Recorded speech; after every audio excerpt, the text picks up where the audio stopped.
David here. Another travel video we're going to talk about today. We're going to talk about a travel rewards credit card, the Bonvoy, the Marriott Bonvoy business card. And then we're also going to talk about just kind of my experience. So getting my ticket, my airline ticket, then booking my hotel. I had to change a hotel, and I'll explain this all to you when we get into the video. But if you guys are coming in right now, thanks for stopping by. Just let me know you're here by saying hello, and that way I know if everything is working, the audio, and you guys can see me and all that good stuff. So just chime in as soon as you come in so I know that. And let me just make sure everything is here. Okay. Here we go. So let me refresh my chat really quick, see what's up. Okay, so we got a few people here already. That's great. All right, so David, what's going on? Let's see. Anybody else set an alarm? You're funny, David. All right, so that's good. I'm glad you guys are here. Jay Jenkins, what's going on? Kai, how you doing? I'm not in Colombia yet. Oh, yeah, I'm not on Columbia time. Jenkins, how you doing? I already said that. Lionel, how you doing? Hip, what's going on? TJ, how's it going? All right, so we're going to get started momentarily. And like I said, we're going to go over this Marriott Bonvoy card, which I briefly looked at. This is the business version. And before I start talking about the card, I just want to kind of go over my whole thing when it comes to business travel credit cards, because a lot of people will just automatically say, well, I don't have a business, so I'm not going to get this card. But I think there are a lot of businesses that will qualify for this card. I have three. Wait, one, two. Do I have three? One, two. I have two, three. Yeah, I have three. Wow, I can't even remember anymore. So I have three business cards right now. I do have a photography business, but it's a part-time business. So I have a regular full-time job. I'm a sole proprietor when it comes to my business, so I don't have like a corporation or an LLC or anything like that. I just do that photography on the side. I go shoot weddings and stuff like that. I also do a lot of travel photography, and I try to sell my prints or sell my work to magazines and stuff like that. So that's my little side hustle. That's a side business, but I'm still able to get business cards. Okay, so I'll just kind of walk you through what I do, and then we'll talk about the card. I just want to make sure. I don't know why my chat is not coming up. I just want to make sure you guys understand, just so if you're interested in getting this card, which this card looks pretty good just at a glance, then maybe you can figure out a way to get it and not have to worry about the fact that you don't have like a full-time business or anything like that. All right, I'm just gonna move this up. My chat box for whatever reason is not opening up. Bro, what's going on? All right, so the way that I do it, when you sign up, so you'll just fill out all the information for the card. Once you fill out all the information for the card, they're gonna ask you a few different questions. One's gonna be a tax ID. And if you let's say you have an eBay business or you sell stuff on eBay, so you don't have to necessarily have like a full-on business, but let's say every month you're selling stuff on eBay. Let's say you have an Amazon business, or let's say you have something else, just a little side hustle where you're making a little extra money every month. Well, you can use those things, and what I would recommend doing is, I mean, if you really want to do it, just try it. Just get in there and fill out all the information. Sole proprietor would probably be what you are, unless you have an LLC or unless you have a corporation. And then as far as when they ask you for the tax ID, you're going to put on there your social security number. And it shows on there, it says tax ID or social security number. Put your social security number in there, and they will draw it from that. There are situations, and I have three business cards. Two of the business cards was put at pending when I applied for the credit cards, but I called. So the first card, they put it in pending, and I waited a couple of weeks, and then I called. But they tell you, like, within 30 days, they'll send you something like a written a written, either you got approved or a written reason why you didn't get approved. But they have a reconsideration line. All these different credit cards have or credit card companies have a reconsideration line. So you can call that line. And all I did, the first time that it happened to me, it was a Chase Ink Business Plus card that I got. And I called 2 weeks later. And when I called them, they asked me a few different questions. And it's just basically, how much money does your company make every year? And just kind of, what is it like? Is it a part-time gig? Is it how are you running this business, basically? So I gave them that information, and then after that, they pretty much just, they pretty much said okay, and she went away for a couple minutes, came back, okay, you've been approved for whatever amount. Now the amounts are probably going to be a little lower than the personal cards. That's what I've seen, just my experience. But you can probably still qualify. Now, the second time that I did it for the Chase Ink Unlimited card. And that, I just did that like last year, maybe in August. Okay, the first card that I got, it was about a year ago, a year and a half ago, and this card was like in August. So I applied for it. Same thing, sole proprietor, put my social security number and all that. It went to pending again. This is another Chase card, so it went to pending again. And so this time I just called right away. Like 10 minutes later, I called. And generally when you call, like this is the way I do it. I just call and say, I just filled out an application. It said that it went to pending, and I'm just calling to see if you need any additional information. That's how I do it. And so the gentleman on the phone said, so he pulls up my account, and he's like, oh, okay, yeah, I see that you just filled it out. He said, give me 1 second. So he went away. A couple minutes later, he comes back. Okay, you've been approved for this amount. He didn't even ask me any questions or anything like that. I think there's certain things, and I don't know what's on their system, but certain things might raise like an alert, and it's an automatic pending. So that's what I think happened. And once I called in, then he just said, okay, yeah, there's no issues here. We'll go ahead and issue him a card. So that's how that worked. The last time that I did it, I just did it. This is probably, when did I get that card? Like a month ago. I got the United Explorer business card, United Explorer Plus or something, whatever the card is called. That was a business card as well. I filled out the application for that one, and it just went right through it. There were no issues. They didn't put it to pending or anything. So if you do have a little side business, or you're making a little money on the side doing different things, I would recommend looking to see if you can get the card. Okay, so let's go over the card real quick, and then we'll go from here. Let me switch over my screen here.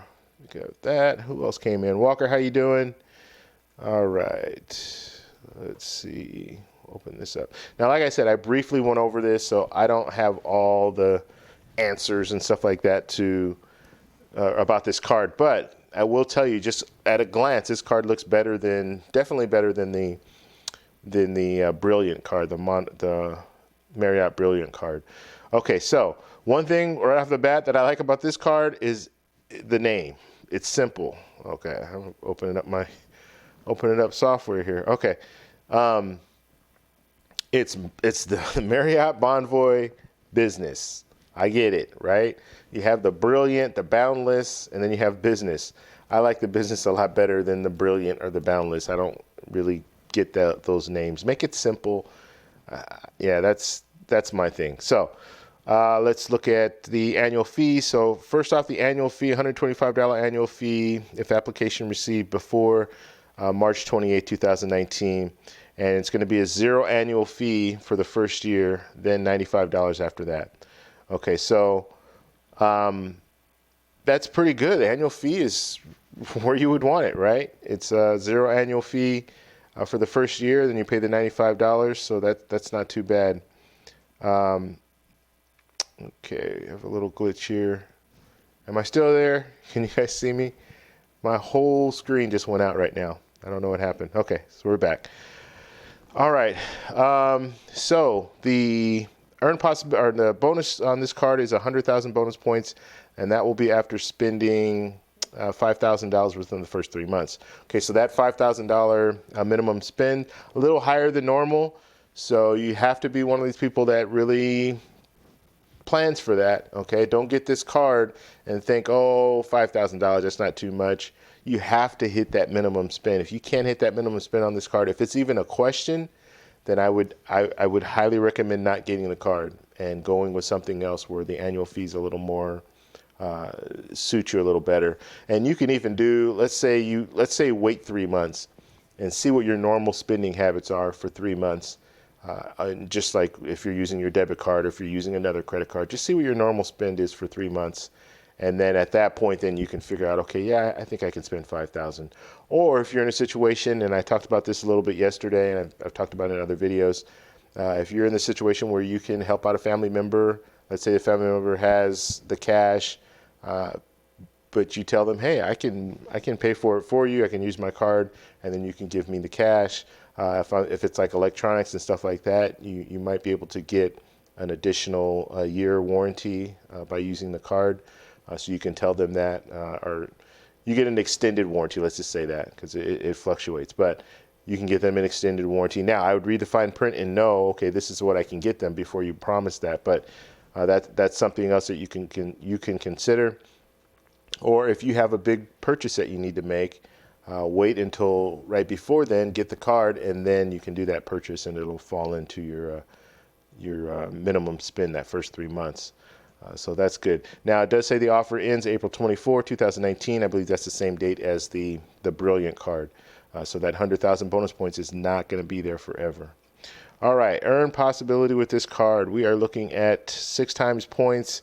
That's at participating Marriott Bonvoy properties. So that's not bad. I mean, that's a pretty good earn there. Then you're going to get 4 times points. That's going to be at U.S. restaurants, U.S. gas stations, wireless telephone service, purchases directly from U.S. service providers, and U.S. purchases for shipping. Okay, so you have a lot of different things going on here with this card.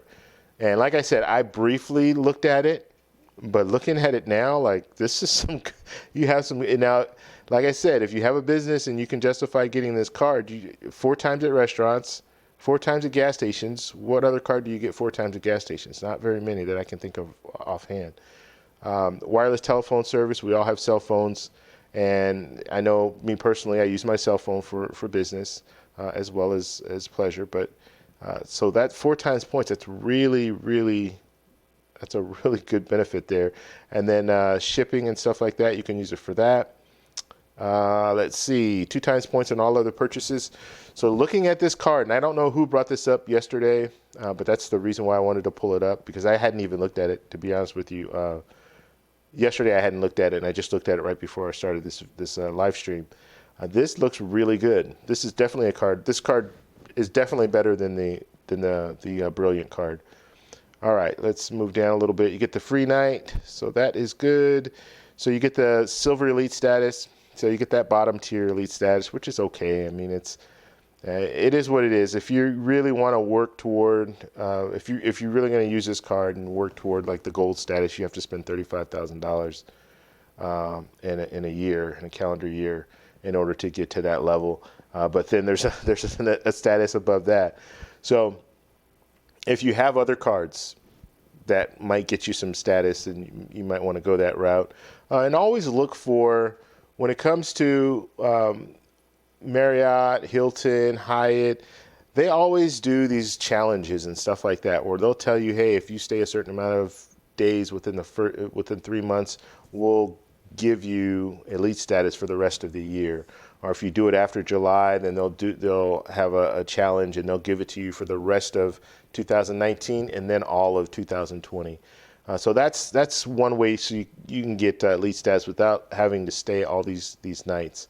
But I personally, I've had elite status with Hyatt, and I really didn't see much difference, to be honest with you, as far as the hotel like upgrades and stuff like that. It's really not that much different. They give you some little gifts and stuff like that when you have elite status, and they will try to accommodate you by upgrading you to they'll upgrade you to views pretty much. That's like they'll do that. Like they'll upgrade you to a nicer view.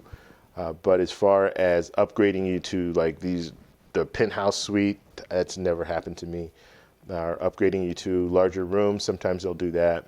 But yeah, it's for me with Hyatt, it wasn't really anything where I would try to go out of the way to keep this status.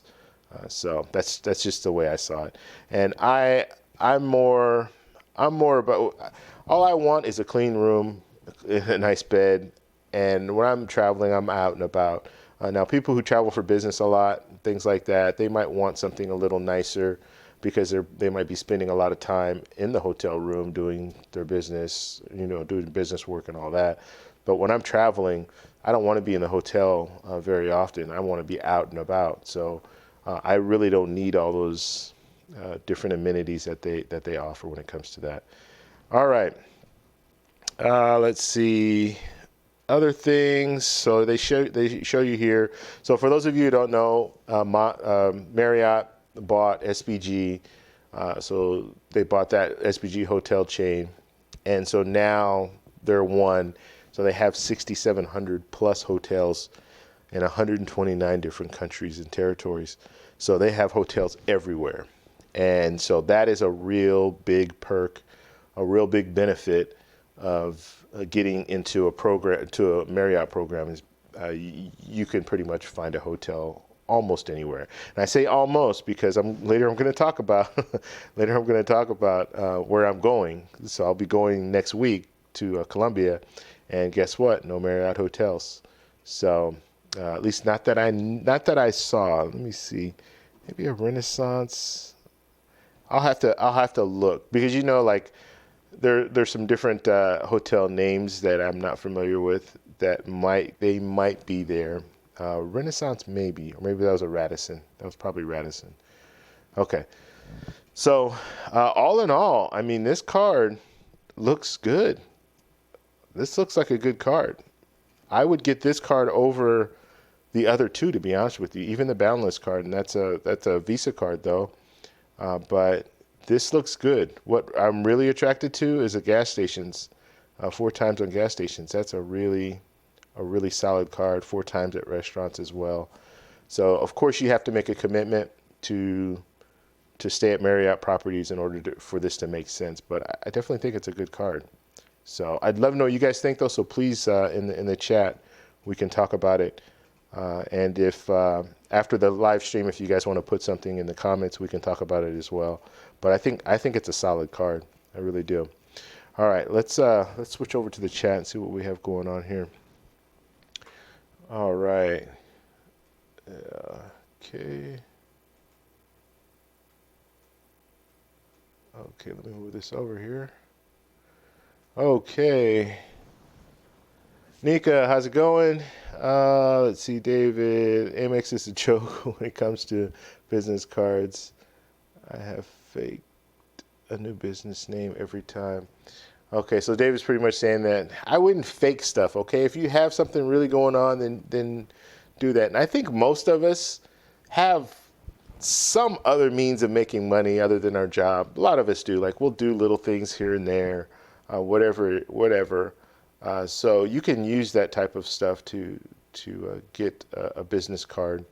But I wouldn't just totally make up stuff, because then you might get into some issues with. You have to always understand these credit card companies, they hold the key, like they have your points. So if you are trying to do stuff that you shouldn't be doing, even if it's not illegal, they can still just take those points away from you. And so just be careful on how you do things. You don't want to raise any red flags. If you do have something legitimate, just be honest with them and tell them, hey, I have this business and I make $300 a month, and in a year I make $3,000 or whatever, and just be honest with them, and maybe they'll give you the card anyway. You never know. And plus, if you have like a regular job as well, they're looking at that too. So they're not just looking at the fact that, oh, well, they're only making $4,000 a year on this business. They're also looking at the fact that you have a job, and so you can still pay that credit card with your job, pay the credit card off with your job. All right, let's see here. Make sure you hit the like button. Yes, I agree with you, David. So if you guys are in here, hit the like button so we can get more and more people in. The more, the better. And that's for all of us, so we can all kind of share. Let's see, hold on, I got something. I got some feedback coming on here. Where's that coming from? Okay. All right. I don't know. It just started. I had a video playing in the background and it was me, so it's like repeating. Okay. So let's see what else is in the chat. All right, here we go. Lionel, actually David, I'm going to paste an ambassador elite, 100 nights, 200 weekends, Marriott, Hilton. Hilton status is a joke now since you can't buy top status. Okay, so David's talking about paste an ambassador, 100 nights with Marriott. So, and I don't even know the elite statuses with Marriott, but 100 nights, 20,000 K, and you have to look at that too. Like all these nights that you're staying, you're spending a lot of money, so it needs to make sense. And overall, like if you're trying to get to elite status with hotels, you're probably not going to be overjoyed with what you get because you can spend a lot of money staying at different hotels. And don't do what I did a couple of years ago. I'm thinking, oh, well, I can go stay at a hotel here, stay at a hotel there. It like for really no reason other than the fact that I want to hit another, a higher status. Don't do that because you're just spending money. And the reality is once you do get that elite status, in a lot of situations, you're not gonna get that money in return.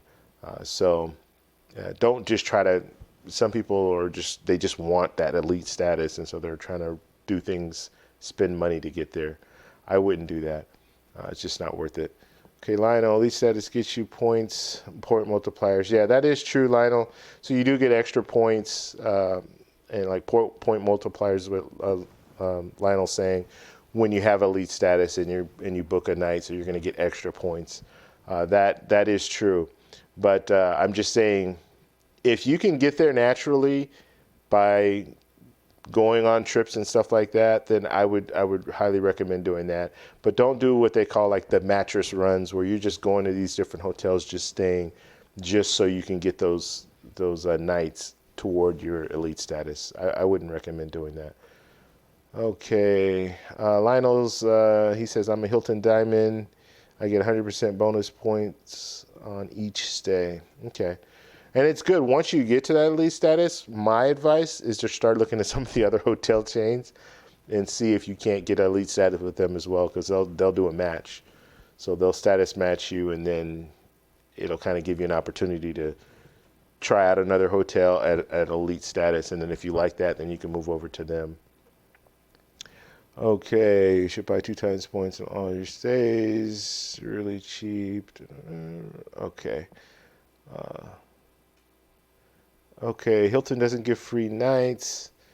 All right, David, I'll look into that. All right, Hilton sometimes offers a free night promo.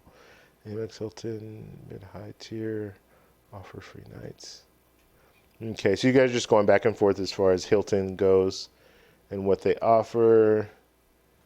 Let's see. And the Ascend card, or is it the Aspire card? I think the Aspire card gives you diamond status, right? If I'm not mistaken. I'll send you look at the new Amex transfer offer where you can trade Amex MR points for Hilton. Okay, so you guys are going on in this conversation about Hilton. So if you guys are in the chat, just check out what they're writing, and they're just kind of going back and forth about the benefits of Hilton.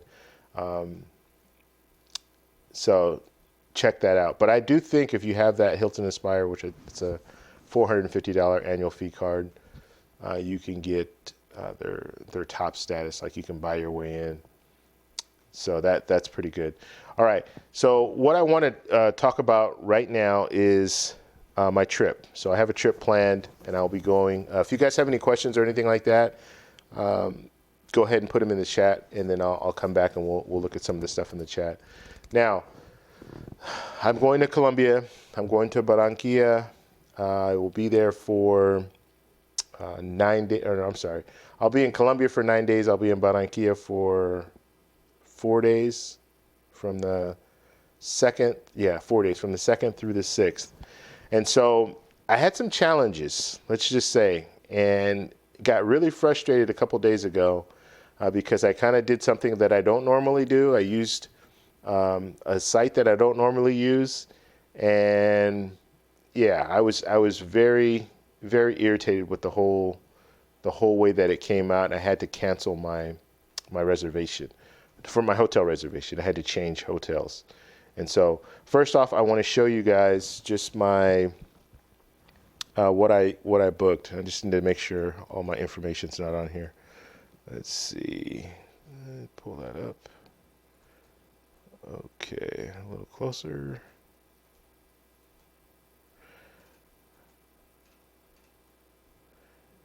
Okay, all right, we're good now. Okay, so this is flying on United, and I booked this on February 11th. So this is my airfare, and so I just want to show you guys kind of how many points I used, how much it cost me. I had to put an additional flight in here, so I'll talk about that as well. I don't even have that receipt, but I'll talk about the reason why I had to do that. So I'm flying from Los Angeles to Barranquilla, and all the information here. Now, 70,000 points, that's what I'm spending. Okay, now the 70,000 points, that's going to be a business class ticket. So if it were, let's say if it was an economy seat, it would have cost me 40,000 points total. So 20,000 up, 20,000 back. But business class costs a little bit more. But I've talked about this before.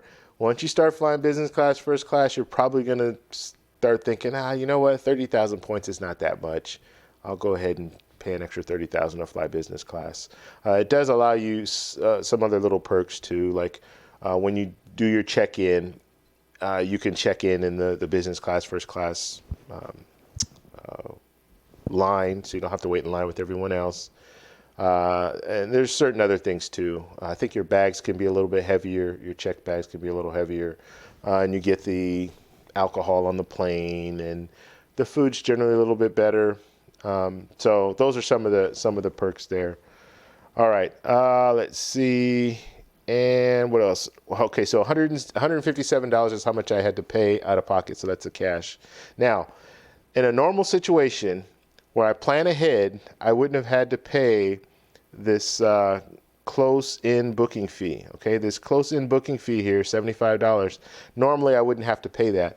But if it's 3 weeks before you leave, like if you get to that point where you only have 3 weeks before you're flying out, they're going to charge you this close-in booking fee, which is ridiculous. So that $75 I just had to donate.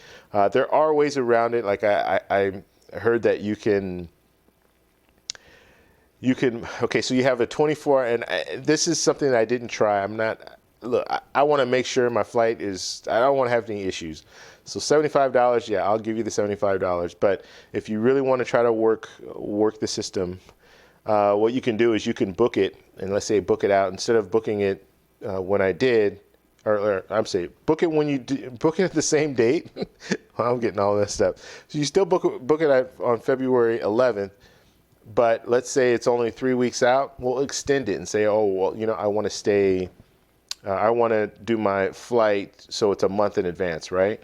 So do that, and then you have 24 hours to change your ticket, right?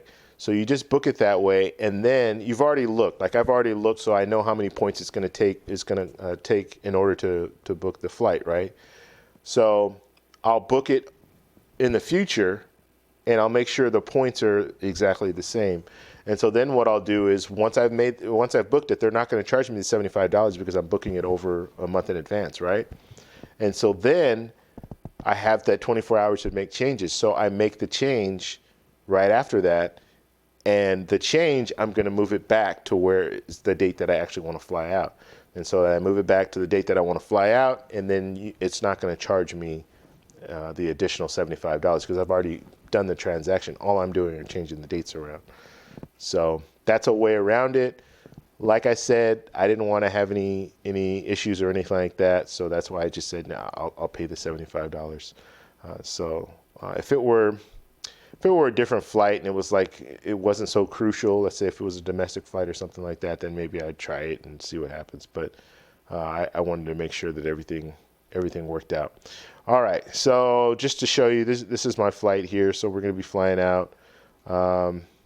That's all the information there. Now, I just wanted to show you, the reason I want to show you this is you're going to see I'm leaving here, I'm going to Panama, and then I'll arrive in Barranquilla, right? So from Barranquilla, that's where I'm going to land. Now I'm leaving, when I come back home, my return flight, this is the return flight, I'm leaving for Medellin, okay? Now Medellin is, I want to say it's an hour, maybe an hour and a half flight from Barranquilla to Medellin. So there's a little space in between. Now, what I could have done is I could have booked a stopover, and I tried to do that, and I actually had everything set up to have my little stopover in there. And what a stopover is, I could have flown from Los Angeles to Barranquilla, and then flown from Barranquilla to Medellin, and then from Medellin to Los Angeles. And then that trip from Barranquilla to Medellin, I could have done it with 0 points. I wouldn't have to use points in order to do that. And so I had it all set up and it was ready to go, and I had to wait 2 days. So I waited 2 days, and then the reason I had to wait is I was waiting for my passport to come in because I just renewed it. So I didn't want to book it before my passport got here. Just in case something went wrong, I didn't want to do that. So when I went back to look at it, it changed, and now instead of 0 points to do that little flight from Barranquilla to Medellin, now they were charging me 20,000 points. And so I said, no, I'm not going to do that. So 20,000 points, and the reason why I didn't want to do the 20,000, it was going to be 20,000 points and $120, which I don't understand why it was $120, but that's what they had. So at that point, I looked online just to see, okay, how much are these tickets, like to fly from Barranquilla to Medellin? It's not a long flight. Like I said, it's an hour and a half at most. And so looking at the flights, I could have flown economy for like $100. So it would have cost me even less than the ticket that I was looking for. Well, the ticket I was looking for was a business class ticket, but it would still cost me out of pocket $120 or $125. And then I still had to put in 20,000 points.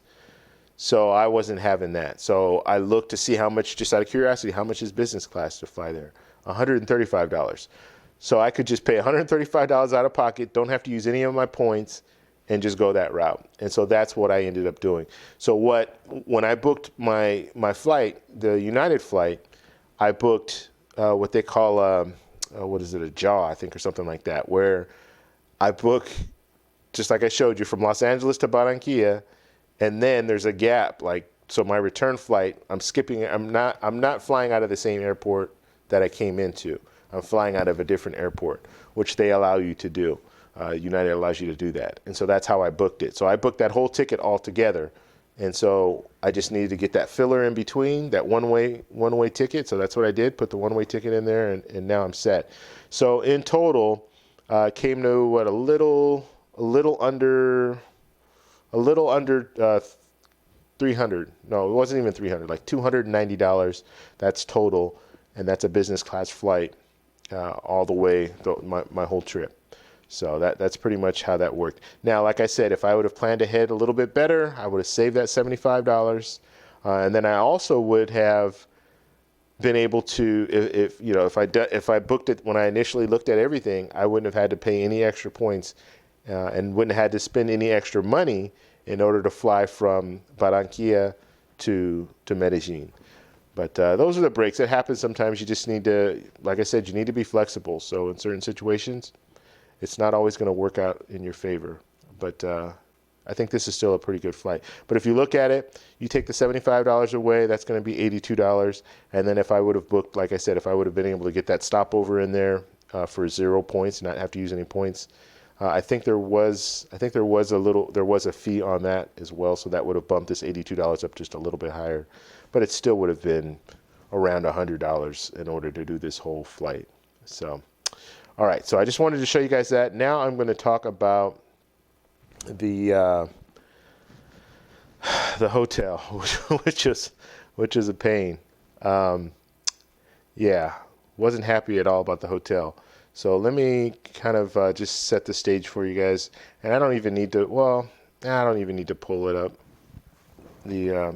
So I went to hotels.com. I generally like to stay at Hyatt properties, and I usually just book directly with hotels. Very rarely will I go on third-party sites to book my hotel stays. But in this situation, there are no Hyatt properties there in Barranquilla, so that wasn't going to be an option. And also, they don't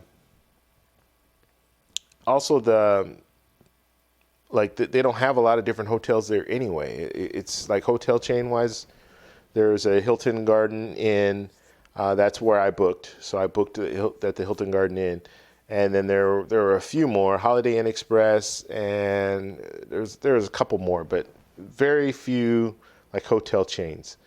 And so what I do like about hotels.com is, and a lot of the different sites do the same thing, is you can pull up the map and you can see where all the different hotels are. And so that's what I was doing. So I went ahead and booked that hotel, the Hilton, or I'm sorry, it was a Hilton Garden Inn. So I booked that hotel. I was paying like $114 a night. At the time when I booked it, I booked this way in advance because I knew it's Carnaval. There's those prices of hotel rooms they're going to skyrocket. So I booked that first, knowing that I can cancel at any time. So that was my whole thought process. Now I didn't know how much time I was going to be spending in Barranquilla. I didn't know at the time I didn't know if I was going to stay in Barranquilla the whole time, or if I was going to split time in Barranquilla and go somewhere else. So I booked it for, was it seven days from the 2nd through the 9th. So that's what I booked it, from the 2nd through the 9th, March 2nd through March 9th. And so I was all booked, $114 a night. I think it came to a little over $800. So after looking into doing some more research and stuff like that, and days passed, I got my passport back. I booked my airfare. And when I was booking my airfare, I said, you know what? I want to see if I can go to Medellin as well, because I like Medellin. I've been there before, and I really like that city. So Carnaval is only from March 2nd through March 5th. So I really wanted to go somewhere else after that. And so that's what I planned to do. So I booked my airfare. And so then I went back to Hilton, back to hotels.com. And I had the whole free cancellation and all that stuff. Now, one thing I didn't like, though, is they pull your money right away, which I didn't know. And maybe it's not all bookings. But when you book, that money's gone. Like, they pull the money away. Now, if it's a cancellation, you do the free cancellation, you're fine to do that, and they'll credit your account. You know, they'll send the money back to your credit card, but they do pull that money right away. It's not like if you're booking at a hotel, like a hotel chain, where you tell them, okay, we're going to stay here for this many days. Then once you get there and once you stay and then you leave, that's when they pull the money. But they pull it right away. So. So what I did is I kind of, how can I say this? So I had everything booked. I had my airfare booked, so I knew already that I'm going to Medellin. I'm not going to stay there that full 7 days in Barranquilla. So now I need to make a change, right? I need to take off a few days and leave on the 6th. So March 6th, leave and go to Medellin. So I didn't need those additional days. So I thought it would be no problem, right? It sounds like something, any regular hotel, as long as, and even if you, let's say you book it for 7 days and then you only stay 2 days and then you leave, you don't have to pay anything additional, and you're free to go. In this situation, what I did is when I tried to change it, so I got online, I tried to make the changes. basically, they gave me the rate. So I was paying $114 a night. They changed that rate to what the going rate was right now. So when I made the change, it was $189 or $185 a night. So now I'm paying $184 and $85 a night for 4 nights because I wanted to change it to only 4 nights. And so that put the price at pretty much, I think I was going to save in total of the whole thing, $65. So I was going to save $65. That was the difference. But I'm only staying 4 days instead of staying 7 days. So it just blew my mind. Like, how? That doesn't make any sense. Why would you do that? Why not just let me cancel the days and then keep, just pay the $114 because that's what earlier I agreed to. Okay, so I'm frustrated at that point, and I'm thinking, okay, well, at this point, I'm just going to leave it at the 7 days, and I'll just leave her. I mean, because I'm paying the whole thing that got me is I'm still going to pay the same amount, pretty much, minus $65 if I only stay 4 days. So why not just have it for the full 7 days? So that's what I did. And then, at that point, I'm looking around. This just happened this week. So I'm looking around at all the different hotels, and they're all the same price. So I'm not really going to save anything when it comes down to it. So as frustrated as I was, I just said, you know what? I'm just gonna eat it and just keep it for the 7 days. And then at that point, I'll just leave early and go to Colombia or go to Medellin, or there might be, I don't know, something else can go down. I might end up wanting to stay a few more days in Barranquilla and then go to Medellin. So I kept it the same way for a couple of days, and then I started thinking, you know what? Yeah, let me just see what else is out there. So I started looking at all the different sites, and then I got on, and I never really thought about this, but I got an email from American Airlines, my favorite airlines, right? So I get an email from them saying, hey, you can earn additional points if you book a hotel through our portal. And so I said, let me take a look. So I get on there and I'm looking, and I found a hotel, the Ibis Hotel. And like I said, there are a lot of smaller chain hotels, but this hotel looked nice. The food looked good. They showed they did some really good food photography on this on this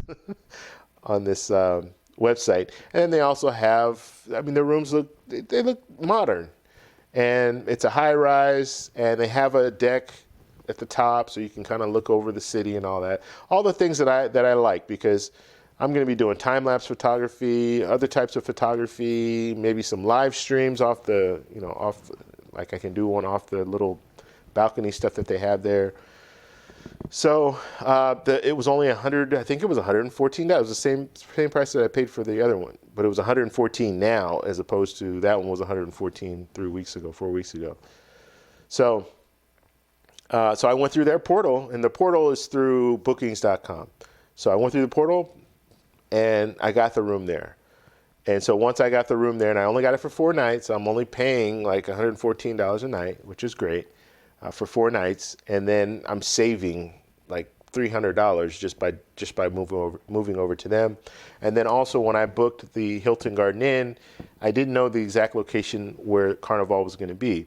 So I was able to get a little bit closer, not much, but I would say it looks like it's probably about a mile closer, or maybe a half a mile closer to Carnaval. So that's good. I still need to take a taxi to get there because it's not like right in the mix, but it is closer. So I booked that hotel. So I did that a couple of days ago. And then once that happened, then then I get an email, and the email's in Spanish, so I'm getting on Google Translate, and I'm trying to figure out what it says. And it's basically saying that you're on a waiting list, and it says, first off, the room is non-refundable. Okay, so when I booked it, it's non-refundable, and I know I say, hey, you should never do that, but I was in a bind this time, so I already know I'm going, so I had to just say, okay, book the non-refundable and just go with it. So it basically said that you're on a waiting list, and we'll get back to you as far as the room. And so there was a language barrier. Let me just say that right off, because it's in another language. I'm going through Google, and this is what it's saying to me. And I have a friend that speaks Spanish, so I give it to him, and he looks at it. Yeah, that's what it says. You're on a waiting list. I'll let you know if there's an available room. And so I'm thinking, what?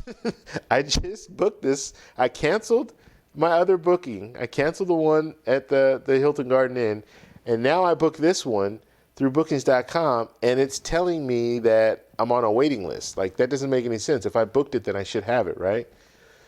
And so to top it off, I go on the website, I go back on bookings.com, and I look at the website, and the price has dropped. It went from $114, now it's $100, and now it's $97 a night. I'm thinking, oh my God, this is just too much for me. So I call booking.com, and I tell them, hey, what's going on? And basically, once they do the booking on booking.com, then you're corresponding with the hotel at that point. And so I get on there, I call booking.com, I say, hey, look, this is what happened. I don't know what's going on, but I need to know if I have a room there. And I tried to email them back and forth, the hotel itself, but they weren't, they replied once by saying that, yeah, we'll try to do everything we can in order to get you a room, to get your room is basically what they said.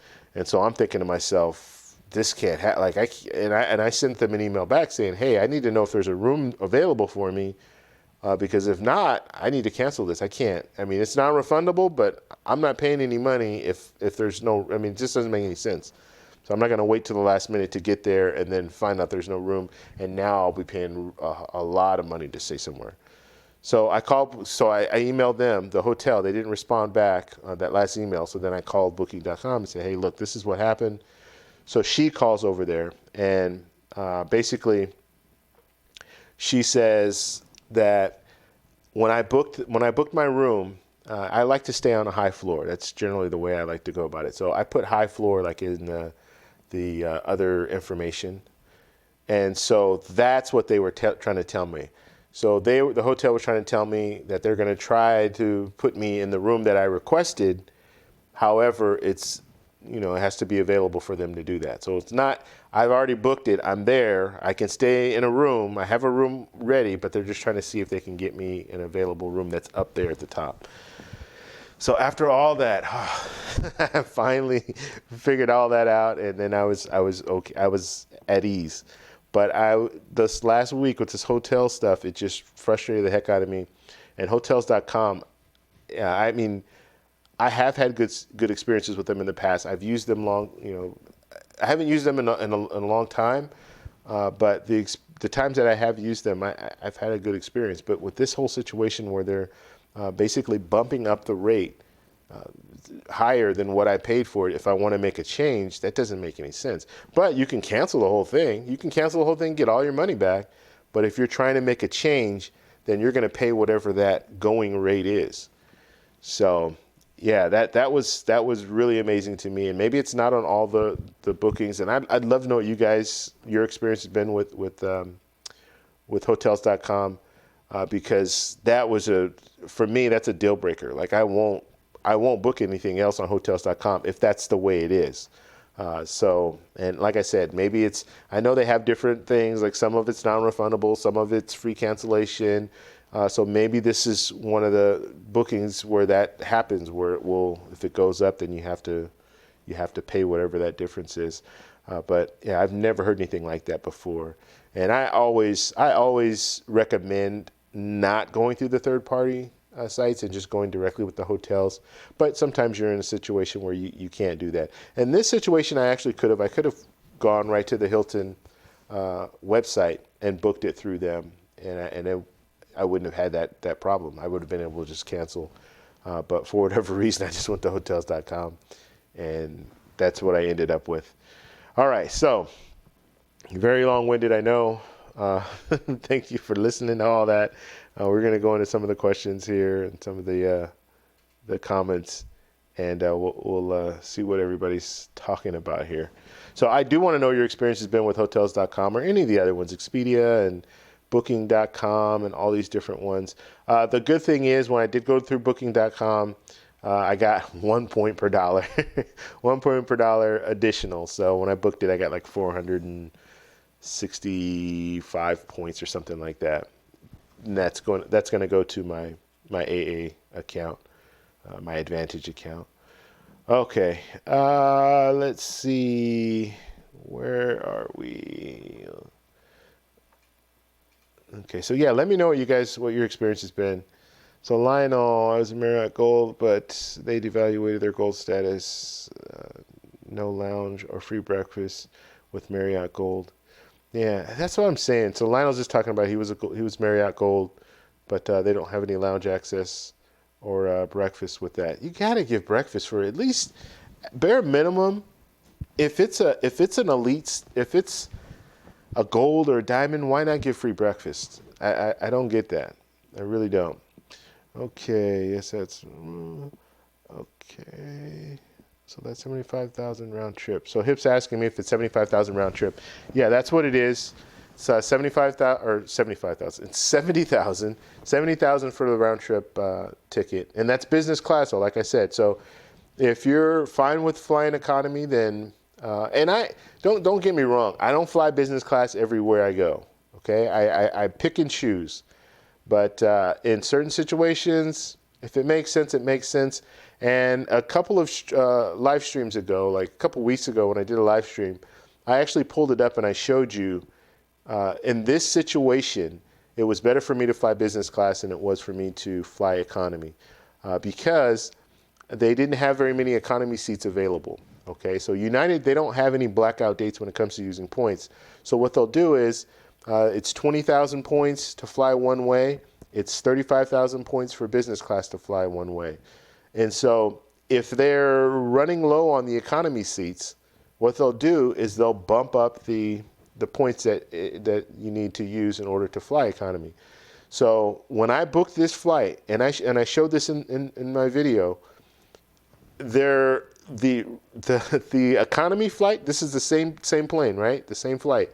The economy ticket, point-wise, was 50,000 points.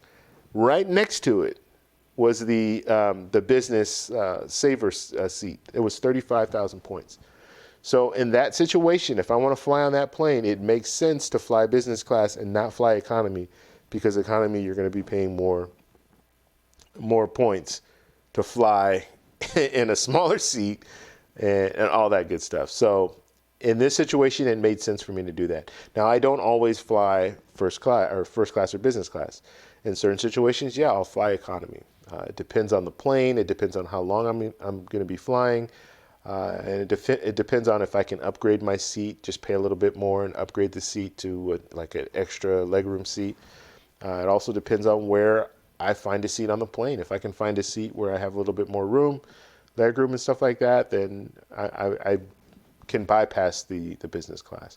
But in this situation, it made more sense. It just made more sense to do it the way that I did it. All right. Let's see. Okay. So we'll skip through a few of these. You guys are having your little battle between Hilton and Marriott. See, David, I agree 100%. I moved my travel to Hilton. My company's travel contract allows me to book Hilton or Marriott. Okay, tech. When you leave for your trip on March 1st, you should use Party Pass at Tom Brady International. Yeah, you know what? Oh, and then I never even. Yeah, I'm glad you brought that up, David. Tom Brady International at LAX and PF Chang's, and do a video review. Okay, so, and what I think you're referring to is PF Chang's. I think it fits in that whole category. Like the Priority Pass, they now allow you to go to certain restaurants at airports, and they give you like a credit. It's like a $27 or $32, whatever it is. So you can go to the restaurant and actually have a meal on your Priority Pass. I've never done that before.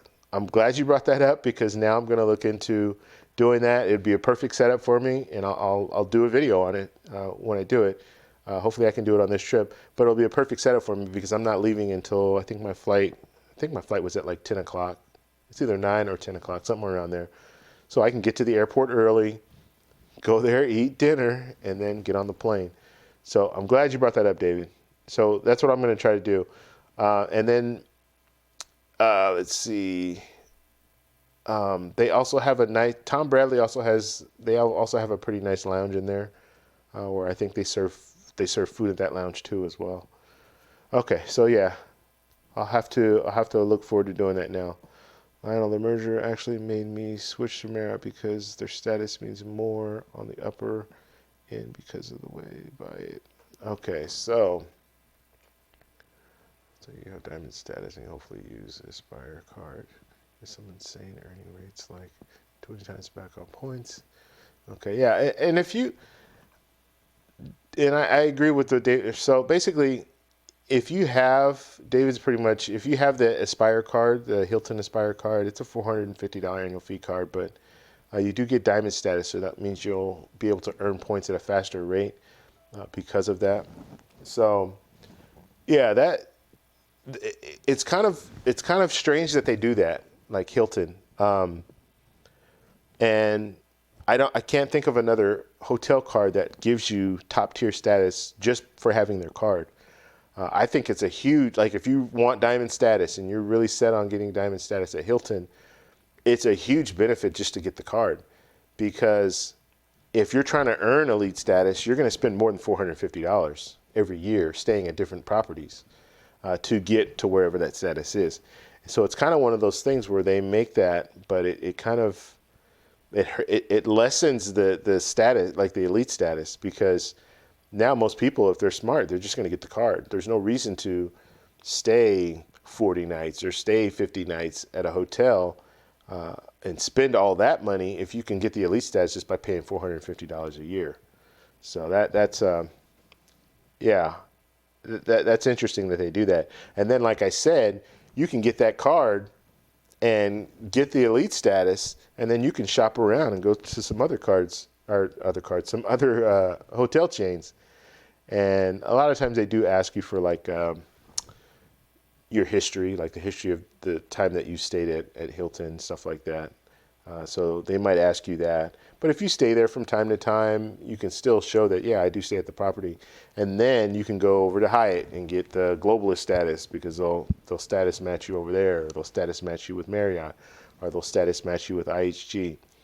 So yeah, that's interesting with that card. All right. Bingo, David. That's what I do. $150, 120 room rates. Get me close to 6,000 points a night. Okay. Let's just stay at Hilton Gardens at the price range. I don't know about you. IHG, very good and consistent tech. Okay. Tech, what do you do for work?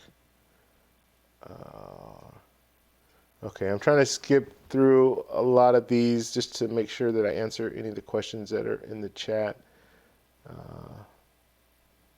Let's find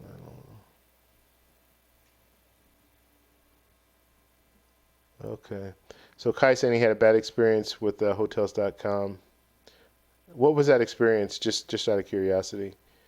And like I said, I've never had any real bad experiences with them until this time, where I was just like, it's not worth it. It's not worth it to do that, to book a hotel, and then if it, you get in on it, you get in, your price is set, and then once you try to make any changes, the price just goes up to wherever it is. I mean, it doesn't even make sense to book it. Let's see. Yeah, whatever you book hotel, they'll treat you like shit. Okay. All third party.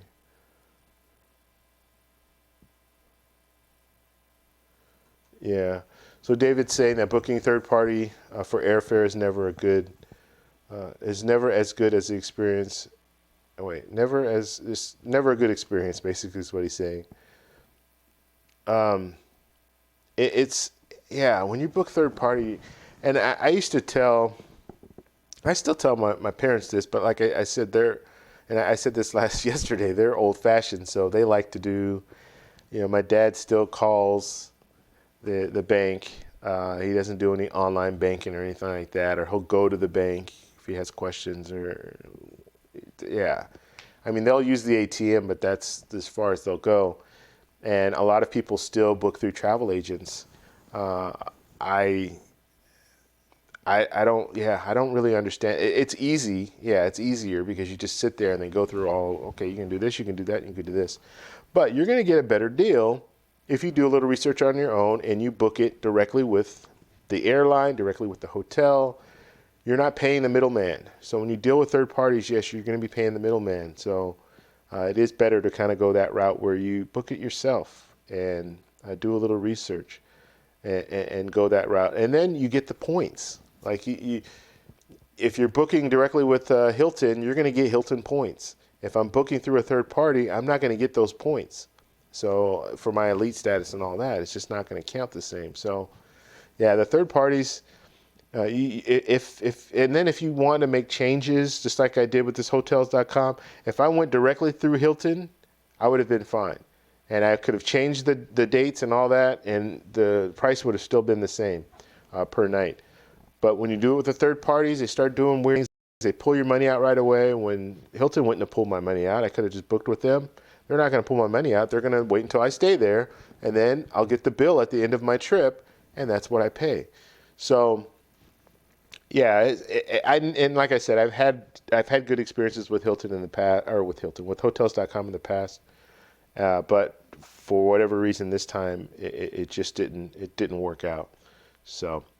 All right, let's see. Daryl, love the channel. Thank you. I appreciate that. Guys, hit the like button if you're in here just so we can get more people in. And if you're new to the channel, please subscribe to the channel. All right. I'm looking at my video output. Let me know if everything's okay because it looks like my video output is really low, my internet. So hopefully that changes up for the better. Okay. Let's see. That Aspire card is a negative annual fee card, in my opinion. You can make so much money off not doing very much. Okay. Great site for status matching questions and answers. Yeah, statusmatcher.com. That is a good site. I'm glad you brought that up, Lionel. So if you guys are interested in doing status matches, like I was saying, you can do the challenges of the status match. Statusmatcher.com. You go on the website, and basically they'll tell you. We can pull it up real quick. I do not know what's going on with my internet. Let me pull a few things down here, just so we can see if we can't get a better connection. I don't know. Just they show you like a bar on how your internet is, and it's not showing a good bar. It's red, which is not good. Okay, now it's green again. All right, so maybe I just had too many windows open. All right, we'll go to statusmatcher.com just so I can show you this real quick. It's great that Lionel brought this up because they show you exactly what your oh god, now I'm gonna get all these emails. I hate this. Oh my goodness. All right, so this is the site, statusmatcher.com, and Lionel brought this up, and this is a great site to look at if you have elite status. You don't have to have the very top status. You can have different variations of status with airlines, with hotels, and what they do is you'll see different people who have done matches. Okay, so they did a challenge here, and their challenge was from Marriott, from the gold elite status to Wyndham rewards, the diamond status, and they'll show you pretty much people who have gotten it or people who haven't gotten it. So it gives you kind of an idea of what's available and what you can get. In some situations, you can call them and tell them what you want to do. Like it says here, there's a match, there's a challenge, other, and then denied. So he was denied here. That was for from Marriott Rewards Platinum Premier Elite to the Hilton Diamond. So he got denied for that one, which is pretty sad, right? Yeah. So it'll just show you here, and you can call. You can call these hotel chains and just tell them, "Hey, I want to do a status match or a status challenge." Or in some situations, they will give you that, or they'll honor that, and they'll allow you to try to do it. A lot of situations, if it's a challenge, they're going to tell you you're going to need to stay. Like in 3 months, you need to stay 9 times or whatever. And if you meet that, then they'll give you the status for the rest of the year. And in some cases, you can get it for a year and a half if you get it at the right time of the year. So just curious. Look, it's okay. It's the World of Hyatt. They got denied. Okay, so the MGM M Life, so that platinum status there, they denied them to, what is it? Was it globalist status, I would imagine? Yeah, that's probably what it was. So, and MGM Resort, or the MGM Mirage properties, they have a partnership with Hyatt, so you can get if you have a Hyatt card, which I had the Globalist when I stayed at a Mirage MGM property, and they didn't give me their, actually when I went to the MGM, I don't gamble a lot, so when I went in there, I had my Globalist card. I gave them my Globalist card, and they will give you status, but they're not going to give you their highest status at MGM. So that was just my experience. Like whatever their highest status was, they gave me the status right below, and I think it was probably gold or something. Well, actually, we can see. Yeah, it was gold, and the highest they'll give you is gold with MGM. They're not going to give you anything higher than that. So, and I'm thinking, well, I have the Globalist status. I have the highest status there at Hyatt, but yeah, they don't care. They don't care about that. They just want you to gamble. Okay, so let's see what other questions or comments are in the chat. Okay, all right. The Spirit Lover. Okay. We should get the $9 Fare Club. The $9 Fare Club. That's with Spirit, right? Yeah. Not really interested in that. Everybody should book a decent airline. You guys are gonna always have these battles with Spirit. Let's see. Still blur to get some decent internet. Okay. Yeah, Hyatt, it does work when it comes to. So am I still blurry? Is that what I'm seeing here? Yeah, okay. I don't know what's going on with my internet.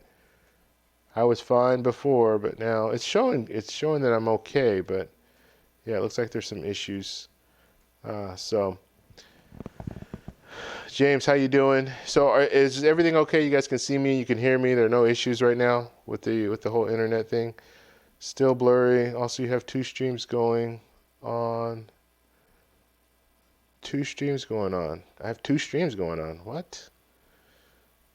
Oh my goodness.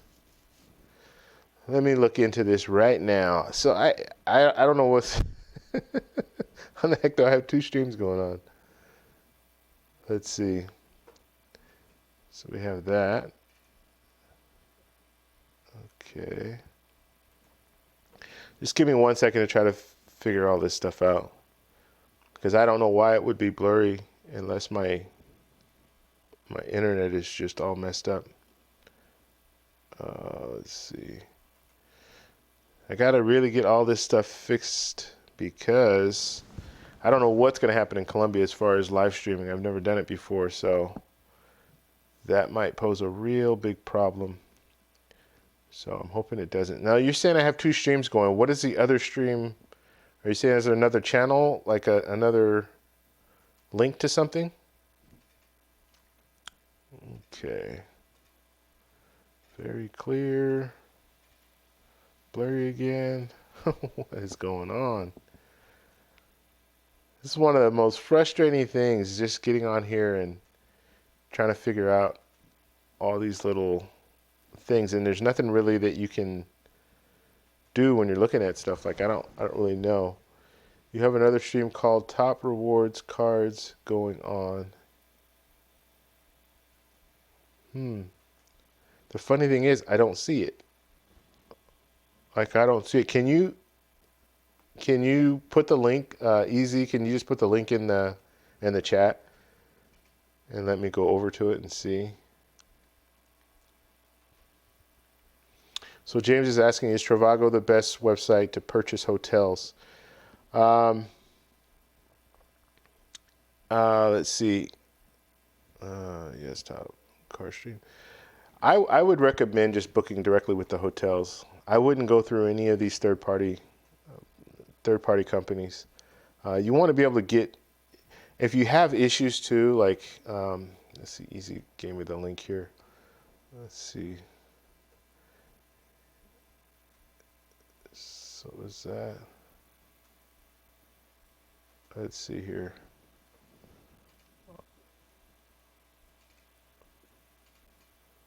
So is that showing anything though, or is it just, oh, it's just sitting there?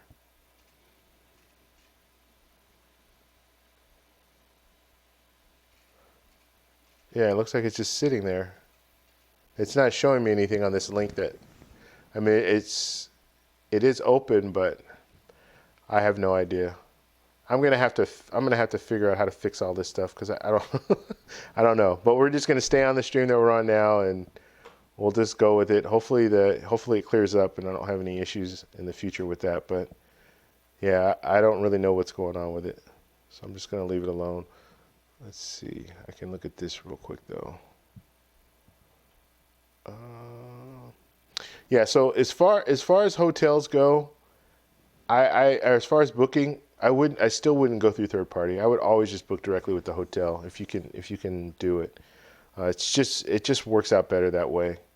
There's really no reason.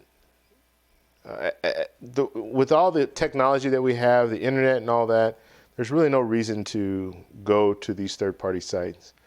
You're not really saving money by doing it. So at least that's the way I see it. I don't really see you saving money. So I would definitely just go with the hotel or the airline.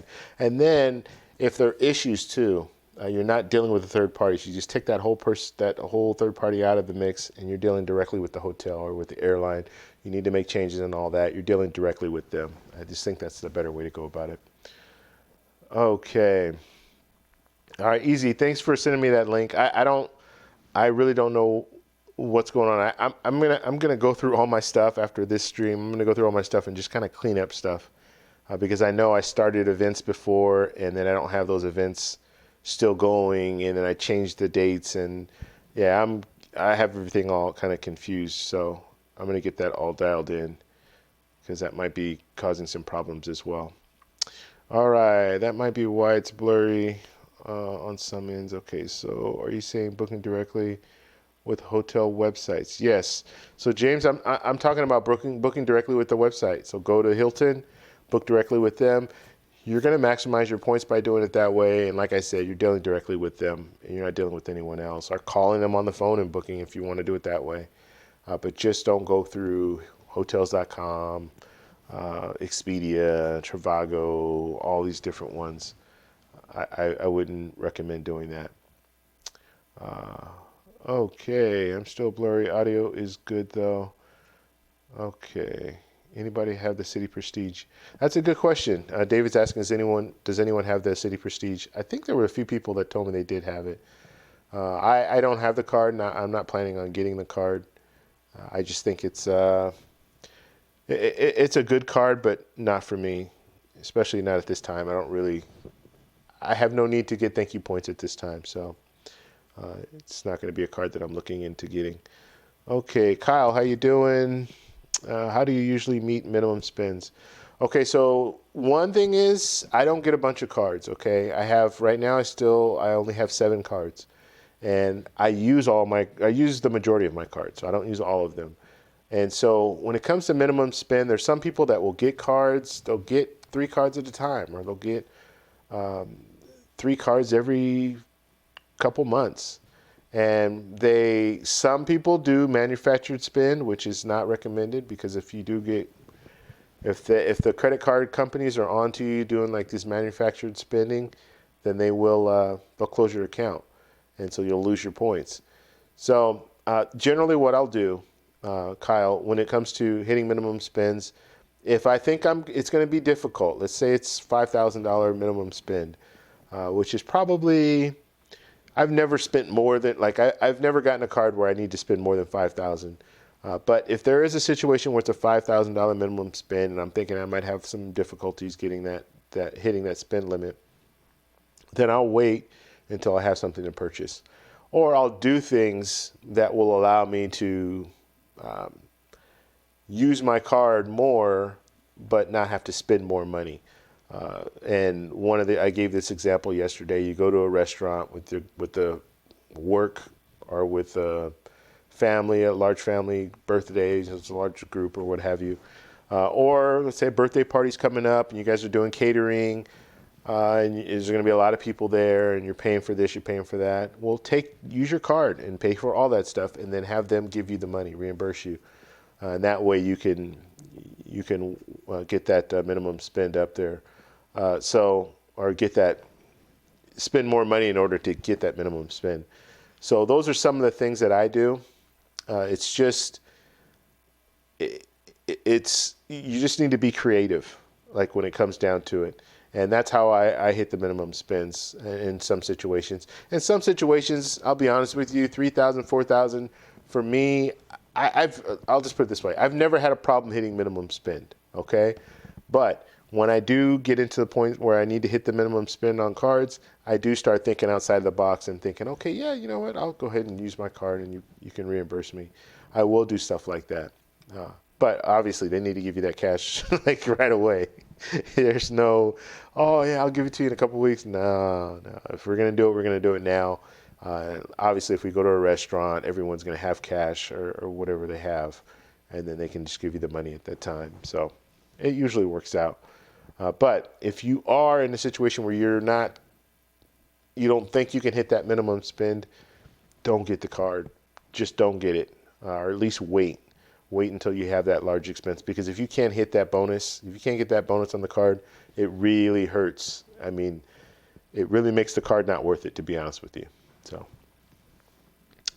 all right, I agree with Easy. Expedia owns Trivago, Hotels.com, and a few others. Okay. Yeah, and it's funny, too, that you say that, because as far as just going on, because what I was doing is I was going on all these different sites, and this is after I booked my last hotel. So I booked the Ibis Hotel in Barranquilla. And after I booked it, and I told you they sent me the email, I think it was like a day later they sent me the email. And so then when I started going on some different sites, because I was just curious, because in my head I'm thinking, why are they allowing me to book rooms if there's no available rooms? That wasn't the situation. Like, there was a language barrier, but that's what I was thinking in my head. So that the immediate thing I did is I went to Expedia, I went to some of the other sites and pulled up the same hotel, and sure enough, they're available rooms, right? People can book. And then that's when I started seeing the price drop. The price dropped down to, first it dropped down to 101. This is all in a matter of a couple of hours. It dropped down to $101. And then it dropped down to $97. And I'm thinking, what is going on? And all of them were dropping. The prices were dropping at the same time. I'd hit refresh on Expedia, it's 97. I'd hit refresh on another, I can't even think of the other website.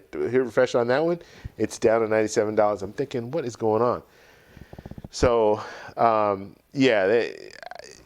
it was a weird deal.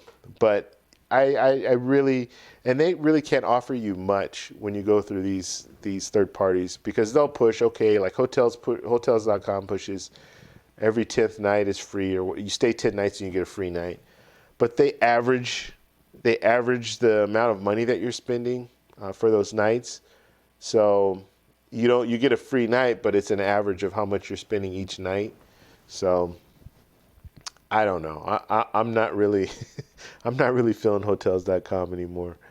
All right. No matter what the category is, what airline are you flying to Colombia? Oh, you know what? I didn't even really talk about that. So I'm flying on United, but I'm flying Copa Airlines, and I'm just pulling it up just so I can look to see if it's Copa the whole way. I do know that the flight to Los Angeles, or from Los Angeles to Barranquilla, is going to be it's Aero Republica. I didn't realize that. And I don't know if Air Republica is. Let me see. No, it's not Copa. Unless that is Copa. I don't know.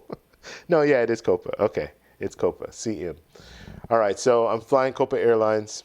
And I've flown on Copa once before. It's fine. I mean, the airline is fine. Um, but the flight from coming home from Medellin to Los Angeles is going to be Avianca. And then I did that one way from Barranquilla to Medellin. That's going to be Avianca as well. So Avianca is a nice airline. So both of them are nice, Copa and Avianca. Now, you're asking, well, I thought you booked it on United, and the top of my itinerary thing says United. Yes, you can book with United and then use the Star Alliance partners. So United has these different partners. And so when you're booking, you just look and you can see, okay, well, this is not going to be a United flight. It's going to be an actual Copa Airlines, or it's going to be Avianca. That's why I'm flying on those airlines. All right. The new one sucks compared to the old one. Lack of fourth night free status. So easy. Yeah, I mean, we're talking about the City Prestige. I don't know if you fourth night, week bonus. Yeah, so they did cap the fourth night, and yeah, the City Prestige they've pulled back from a little bit, but I mean, it's still not a bad card, and it does give you that fourth night free twice a year. Well, right now you can still do it unlimited, but in September they're going to drop it back down to twice a year. So that gives you some limitations, but it's still a unique benefit that other cards don't offer you. But would I get the card? Probably not. No. Let's see. He's using United with points, James. Okay. Oh, hold on. Oh, Ask Sebi is great. I agree. Yeah, Ask Sebi is good. He has a good channel. For minimum spend, to YouTube, search for topic. Ask Sebi is great resource. Okay. Yeah, he's got a lot of knowledge when it comes to travel credit cards and stuff like that. Let's see, David, yeah, but I'm waiting to get under 524 a few months, and that Southwest Priority card looks great. Yeah, if you like flying Southwest, Southwest cards are good, but I don't like Southwest. I don't like flying them. Southwest sucks, and Chase is the most overrated bank in the industry. All right, David. David, what cards do you have? Just out of curiosity, what are you, Amex or Citi? Thanks, David. Answer, just wondering others doing. We've got the high Southwest Party, SBG guests, all within a month. Only SBG left. Okay, that's impressive, Kyle. I disagree with Southwest for cheap coastal flights. No luggage fees, especially for booking for family members. Yeah, and Southwest. The only thing I don't like about Southwest is you can't pick your seat. And that's something some people like about Southwest, the fact that you can just get on the plane and you can all, I mean, there are no seating assignments. But for me, I'm not really into, I want to know where I'm sitting. That's just my style. That's how I work. Okay, Kyle, property tax in Dallas is expensive and personal taxes cover Southwest card. Okay. Easy, points. Hey, I'm late. What's going on, Braveheart? Hope you enjoy your card. Hi from Santa Clarita. How you doing, Jobin Preet? Let's see. Thanks personally. I'm a Sky team. I have a lack of award availability and fuel. Fee charges kind of sucks. So what are with Sky Team, what is normal, like if you're using points, your taxes and fees and fuel, like what are they usually charging you? Because I just showed you like the United, it was what, $82 without that close-in fee. But I'm just curious, if you have booked anything, what are you normally paying out of pocket? Let's see, I watch X7 as well, and Credit Shifu. Always good to other perspectives of the hobby. This channel is cool too. Thank you, Kyle. I appreciate that. And yeah, those other sites are great. I just wanted to do more of a live stream, and just so you guys know kind of what I'm all about. Um, I'm not the travel credit card guru. I'm just not that. I pretty much have a few travel credit cards that I use, and I have some experience using them, and that's all I share. Okay, and I will talk about other cards that I might be interested in or other cards that I think look good.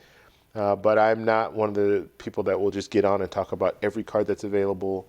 And like some of these people, they have a variety of different cards that they use, and they're just all about the cards. I use the cards to get me to these destinations so I can do photography, travel photography, because that's what I love. So that's the main reason for my channel. So I want to talk about the travel on a budget, not just using points, but uh, using different things like Airbnb or just the exploration aspects of where do you go when you're in this country, and then the photography aspects of where can you go to take great pictures and all that stuff. So I'm not just about the travel credit cards, and so I want to kind of talk a little bit about the travel credit cards because I think that's what changed my life when it comes to being able to get to these destinations and take pictures. So that's kind of where I am when it comes to that. Let's see. Let's see. Hey, you said it's right. You said it right this time. Oh, I said it right this time. Okay, Jordan. Let's see. Delta Sky Team redemptions are crazy. So Lionel, he said crazy. Crazy good, crazy bad. Let's see. To answer your question about the cards I have the Chase Sapphire Reserve, Amex Platinum, Amex Business Platinum. So you have two Amex Platinum cards, the Rose Gold and the Business Gold. Okay. So yeah, you have a wide variety of different cards. But I would think the Chase Sapphire Reserve, do you still need that card, or I wouldn't. I don't think I would need that card in if I had the Amex Gold and the Amex Platinum. Yeah. I don't know. I don't know how I would go with that. I'd probably get rid of the because the everything overlaps with the Amex Platinum and the Amex Gold. You have a good combo there in order to really maximize your points. I wouldn't even be using the Chase Sapphire Reserve for anything because restaurants, unless I'm in another country. So that's the only way I can see. Like if you're in a foreign country and you want to go to a restaurant, you get 3 times points, where you can't get that with the Amex Gold. But the cards that you have, yeah, that Chase Sapphire Reserve would probably be. It probably wouldn't get much use if I had all those. All right, fuel charges are like $10 for a 2-hour flight. Most times nowadays, I try to find a Virgin Atlantic code share, which charges half the miles that Delta does. Okay. All right. Yeah, I've flown on. I always say this. I've never flown on Delta. I think I've flown on Delta once, and it was a long, long time ago. So I can't really speak to my experience on Delta, but I've never earned any points or anything like that with Delta. So yeah, I'm just curious when it comes to that. But you need to make commitments to, like, if you do make a commitment with Delta, then it is what it is. You're going to have to kind of run through that. But like I make sure, like United, it took me a while to get to the point where I said, okay, I'm okay with flying United. And yeah, you just have to kind of look at what's available and go from there. All right, let's see. Lionel, David, Amex Brilliant, Amex Aspire, Chase Reserve, Amex Gold. So are these all the other cards you have too, David? You have a lot of cards. Wow. Um, yeah, that's a lot of cards, David. Now, like I said, that's just not my style. It's for some people, but not for all people where you just get a bunch of different cards. Because there's no way I can use all those cards. So I kind of look, I just want cards that I can use. I just want cards that I'm going to use. And if I'm not going to use them, then I'll downgrade the card to one of their 0 annual fee cards. I really, really wish Delta Sky Miles redemptions were more reasonable. And let's see, you have a valid point, Lionel. All right. Do you have the Amex Everyday card? If so, referral link. Thanks. Braveheart. So if anybody has, I don't have the Amex Everyday card, but if someone does have the card and you have a referral link, feel free to put it in the chat. Lionel, I have Chase Sapphire Reserve and Amex Platinum. Let's see. I have more than 5 cards, but 2 of them are Macy's and Express credit cards. So if I try getting Chase Preferred card, would I be accepted? The store cards count towards. I don't know what the store cards really do as far as a pull. You can like if you have Experian or if you have one of the credit, like you can check your credit and see how many pulls you've had. That's how I did it. I just checked my credit to see how many pulls I had in the last 24 months, and then you can go from there and see about applying. And it doesn't hurt. This is Joban Preet asking this. It doesn't hurt to try. I mean, I would try. So if you're not sure, and you're not able to look at your credit, just try and see where it goes. Yeah, you can check your credit and just look at where the pools are, and then that should give you an indicator.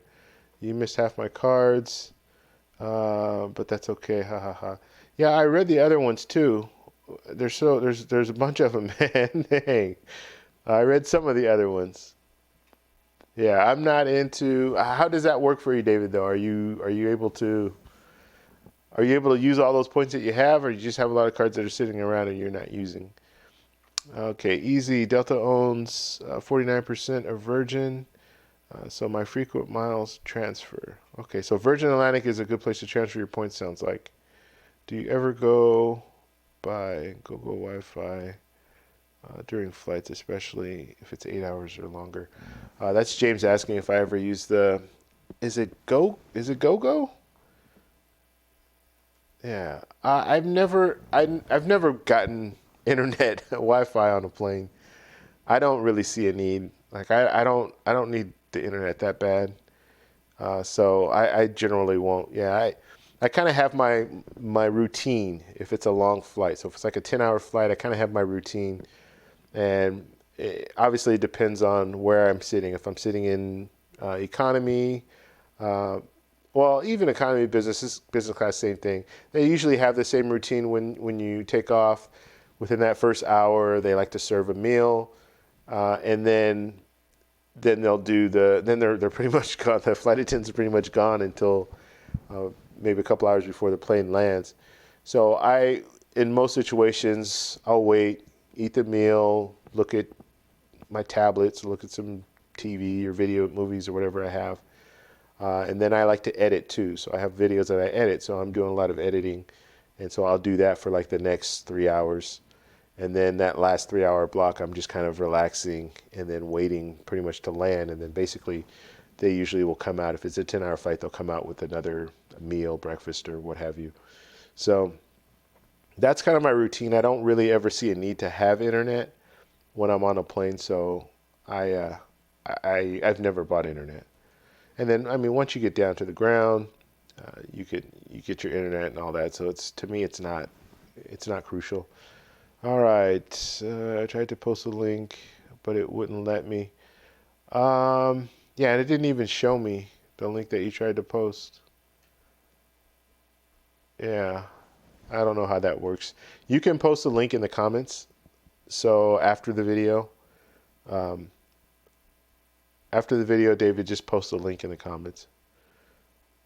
And then if it doesn't, then it'll show me and I can open that up. I just don't even see it. Sometimes they'll show me so I can just open it up, but I can't do it from here. Store cows don't card as 524, or store cards do not count against 524. Okay, so that's Lionel saying that. So I hope that answers your question. I would still get your credit and just check how many pulls you've had, because you might be surprised. You might have less pulls than you think. So, and I can't remember exactly when I got different cards. So even if I did a pull today, I'd probably be surprised at what I see as far as the credit. And you should always, I recommend having Experian or having one of these creditors. Like, watching your credit, like pay that fee, and then have them notify you if someone's opening up a credit card and all that. Those are good to have anyway. And I have the Experian one, so I'll just get on there. So if I wanted to check, I can just go look at my history and I'll see exactly when I opened up each account. If anybody else needs a referral link, yes. TEC. To answer your last question, I do use them all. They're all a big purpose. Expected. Except the BFA card, I just get cash back. Okay. So yeah, David's saying that he uses all the cards that he has except the Bank of America card. Yeah. I just think it would be hectic for me to do all that. So that's why I like to just keep it as simple as possible. Okay. JetBlue offers free Wi-Fi. Very good already. Okay, so I've heard that. Lionel saying that JetBlue offers free Wi-Fi. And I was almost positive I heard that. I guess I needed to inquire more about it. Because I thought I heard that. It's been a while since I've flown on JetBlue, maybe about a year. And I thought I heard them say that, and I couldn't get Wi-Fi. And like they said, go through their JetBlue, what have you. And I go to the Wi-Fi and I try to pull it up, and it wasn't working. So I don't know what was going on with that. Can you share your strategy on booking business class tickets via points? Do you have a go-to airline? I'm planning a trip to DFW to Asia, but only direct flight from here is AA. Okay, so Kyle's asking about like a strategy for booking business class. So it depends on where your points are, and you need to be flexible. So I see you say you want a direct flight. You're probably not going to get a direct flight with using points. You're probably going to have a couple of layovers. I just went to Thailand last year, and I had 2 layovers to get there. So you have to be flexible if you want to use points, especially to fly business class. And it took me I used 75,000 points to fly one way to Thailand. And then on my way back, I used a different set of points to fly back business class / economy, because it wasn't all business. So yeah, you have to be flexible. If you're not able to be flexible, then you're going to run into some problems with that, Kyle. So I hope that helps. Now, as far as finding out how many points it costs and all that, well, the points do change from time to time. So my advice to you, let's say you have Chase points, you have the Ultimate Reward points, get on United, because that's your travel partner, and put where you need to go and all that. Put all that information in United in the website, and then see what comes up. And if you have to do just no layovers, it has to be a direct flight, put direct flight in there and see where it takes you. Okay, as long as the card makes sense long term, like the everyday card, I just keep adding cards. Okay, so David's saying that as long as the cards make sense, he'll just keep adding cards. And that's good, but how much money do you spend? Like, how many cards can you... I don't know, like, I would like, and this is just the way I do things, I would like just solid cards that are going to give me the maximum solid cards that maximize my points. That's all I care about. So there's certain cards that are, once you start getting so many cards, you're going to have cards that are just going to overlap each other. And then you're going to spread out all your points, which spreading out your points is not always a bad thing. But if you have a variety of different cards, you spread them out to all these different accounts. So I'm more set on, and my next move is probably going to be with the Amex Gold and Amex Platinum, and have those 2 sets and just run with Chase and Amex and build those cards up. That's pretty much the way that I'm going to go from here. But I'm always interested to hear like the stories of people who have 20 cards or 25 cards. Like, how do you use those cards in order to to earn points because you're not gonna. It's impossible to use every card. It just doesn't. I don't see how you can do that. But there are certain cards. Now that I'm just talking, there are certain cards that you get and you don't have to use. Hotel cards, you don't have to use hotel cards. Like you can get a hotel card and just use that free night every year, and you don't need to use a card. Maybe use it once just to show that hey, yeah, I'm still active, but you don't have to use it for a lot of different purchases.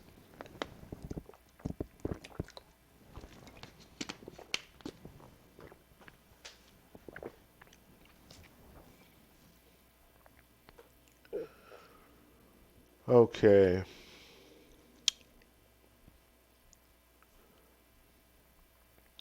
Okay. Jovan Pre. My first hotel card is Hyatt. And for the first time, I used my points in San Francisco. And even the discovers I still asked for the suite and was able to get it. Oh, good. Great experience with Hyatt. So, Jovan Pre, where did you stay? Was it the Hyatt Regency, or was it what was the other one there? The Park. I think they have a Park Hyatt out there as well. But that's good though. They were able to upgrade you with the Discoverist status, and so you have Discoverist, Explorist, Globalist. So he was at the lower level status, but that's good. All right, Houston ZVA via Tapai, Singapore Air. What cards do you have? Braveheart. Yeah, you have a point when it comes to a lot of cards and point spreading, but at the same time, minimum spend have a greater return than any card you would use daily. Okay, all right. So yeah, I guess you can accumulate a lot of points with the minimum spends, hitting those. So it's just David talking about hitting minimum spends with all these cards. Let's see, Braveheart. That's all the cards that he has. Yeah, a lot of you guys have a lot of cards, which is very interesting. Okay. Yeah, and Kyle's talking about the Amex Platinum. So you got it with the $100,000 offer, 100,000 point offer, you and your wife. Yeah, that's a good one. Let's see, rack up cash by rotating 5. Okay, we're almost down to the bottom here. What do you think is better, Hilton Diamond or Marriott Gold? Also, I'm staying at Hyatt Regency. Yeah, so I stayed at that Hyatt Regency. That's a nice hotel. Yeah, it's an older hotel and it's a little bit further from everything, which I didn't like too much, but it is a nice hotel. Let's see, Hilton Diamond is 100 times better than Marriott Gold. Yeah, I would, if I had the option, and there was a question asked here about which would you prefer, the Hilton Diamond or the Marriott Gold, and I would have to agree with both David and Easy. Yeah, the Hilton Diamond is that's the top tier, so you might as well go with the top tier as opposed to getting a gold status with Marriott. Let's see, what do you think about the Amex now? I use all my cards monthly. Let's see, Amex is the best Braveheart. Do you have any GoPro cameras? Okay, Easy's asking if I have any GoPro cameras. No, I don't. I don't. I am not a GoPro fan. So I have a Sony X3000. So that's a little action camera. I like Sony equipment, so I have a Sony A7R III, like the mirrorless camera, and I just bought the little Osmo.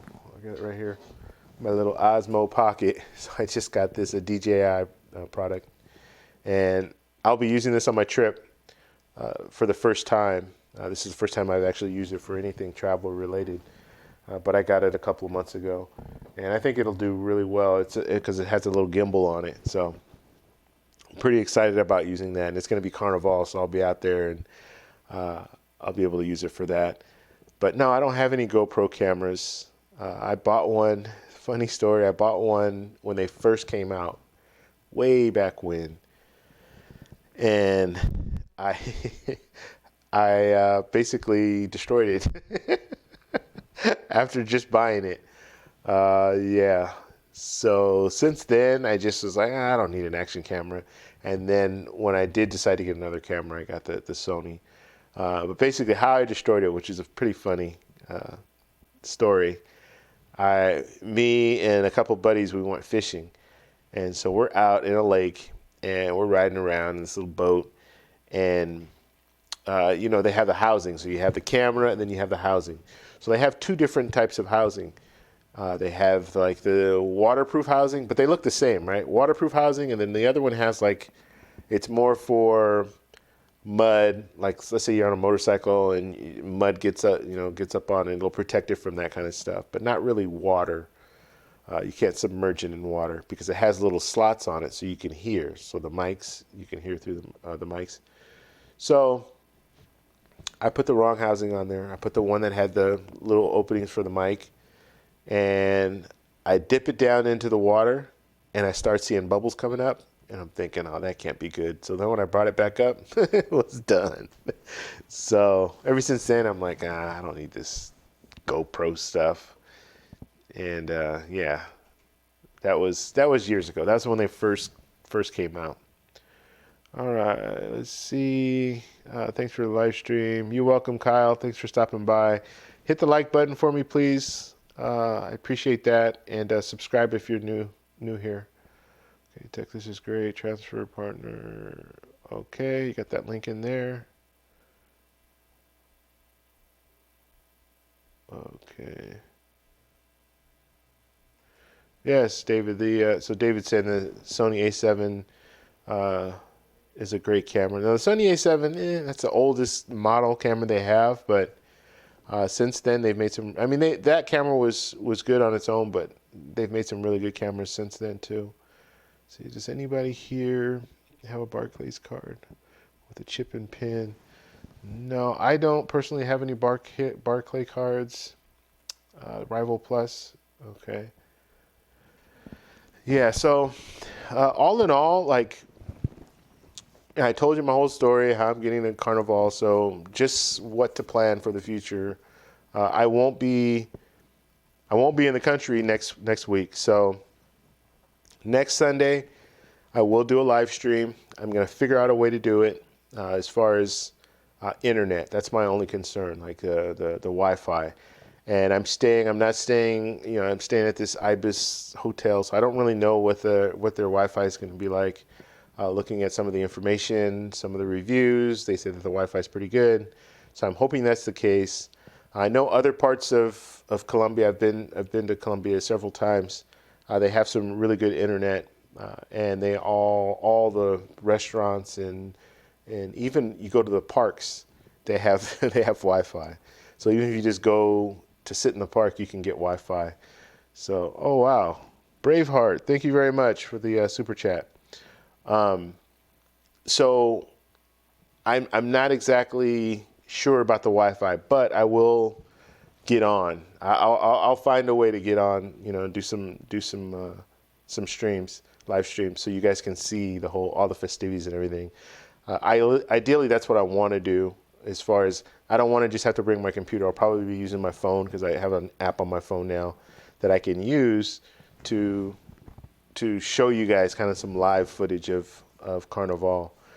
So it should be fun. It should be a real good time. So yeah, Braveheart, I really appreciate that, man.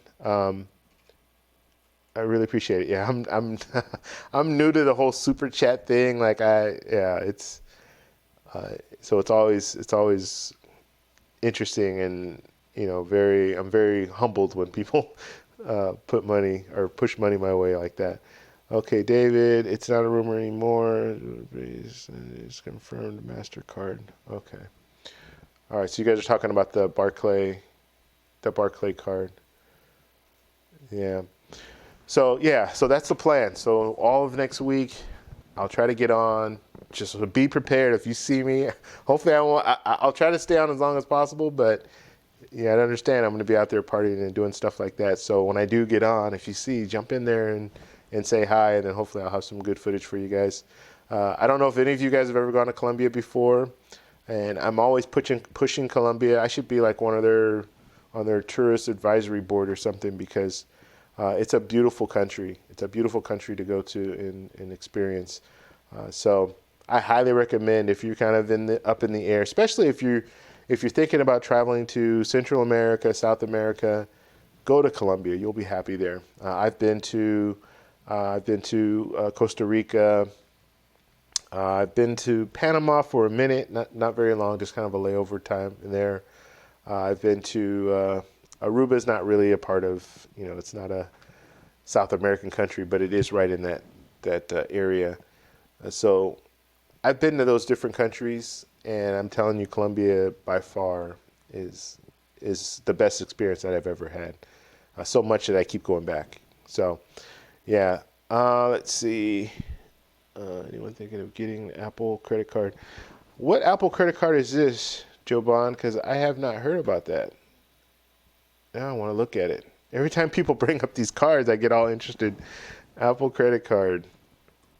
I'm not really an Apple person. I don't have any Apple products. And when I say I don't have a tablet. I don't have an iPhone.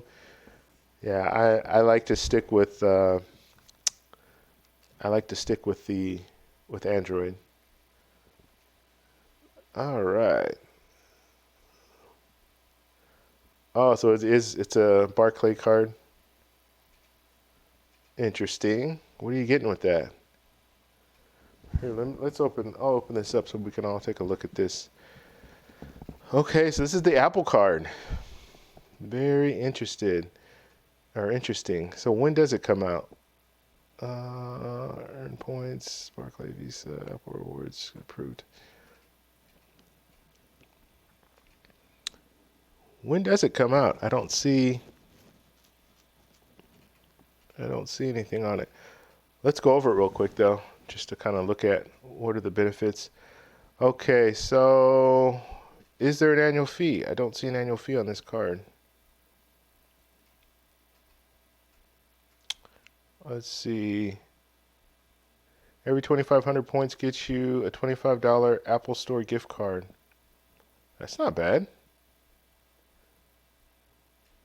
Let's see. 3 points for every dollar spent at Apple, 2 points for every dollar spent at restaurants, 1 point for every dollar spent on all other purchases. Okay, no interest paid in full. You get special financing and purchases made by Apple within the first 30 days after opening your account. The promotional period is based on the purchase amount. 6 months, less than $4.99. So this is a really interesting way to go about as far as what they're doing here. This is pretty interesting. Like I said, I didn't even know anything about this card. So obviously this is not a travel card.